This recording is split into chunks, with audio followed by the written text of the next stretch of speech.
What's up everyone, Darcblade here with a patch information video for Monster Hunter World. This is regarding the 4.3 update, otherwise known as patch 5.00 on PlayStation and patch 5.0.0.0 on Xbox. This update and patch will introduce the new crossover event with Final Fantasy XIV, introducing the Behemoth monster to the game. However, this patch isn't actually currently out yet. It's set to be released on August the 2nd for both PlayStation and Xbox. And currently at the time of recording this video, there is no news on the size of this update. However, I'm sure to put something in the description or pin a comment as soon as I know the size of this actual patch. But anyway, what is included and what has changed?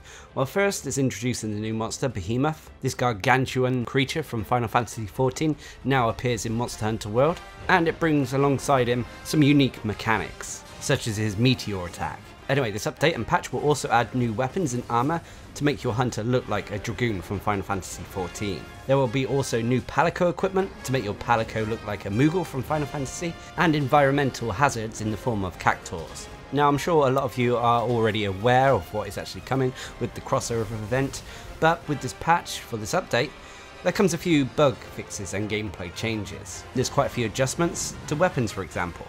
Firstly, with the greatsword, they fixed a bug where holding the R2 button or the right trigger while landing after a second stage of a plunging thrust, after comboing into a rising slash after a slide, for example, it would not transition into the guard correctly. This is now addressed and you should be able to guard efficiently after the move.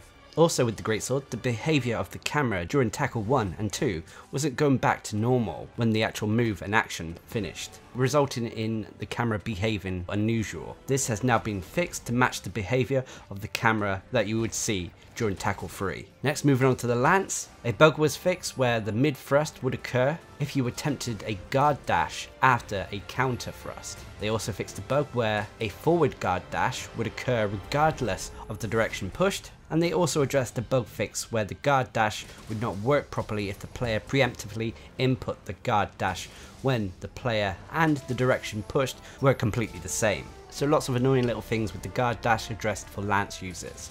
Next, with the hammer, they fixed a bug where a charged upswing would be performed when charging and attempting to perform a spinning strong upswing while moving down a slope. This is before the player begins to slide.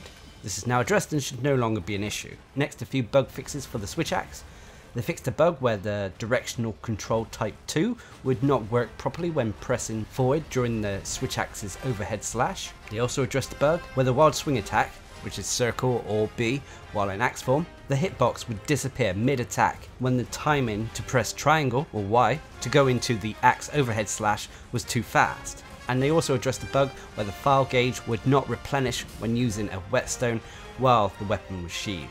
Next, moving on to the charge blade, they've addressed a bug where the axe would continue to rotate when cancelling from the super amped elemental discharge to a standard amped elemental discharge with no files stopped. And they also addressed a bug where the connecting animation would not play and instead an attack would be performed when cancelling the last half of the recovery animation with amped elemental discharge or super amped elemental discharge. Next, moving on to the bow, they addressed a bug where the dragon piercer would fire outside the intended range when the reticule was moved out of range the moment the dragon piercer was fired and players tried to aim the bow.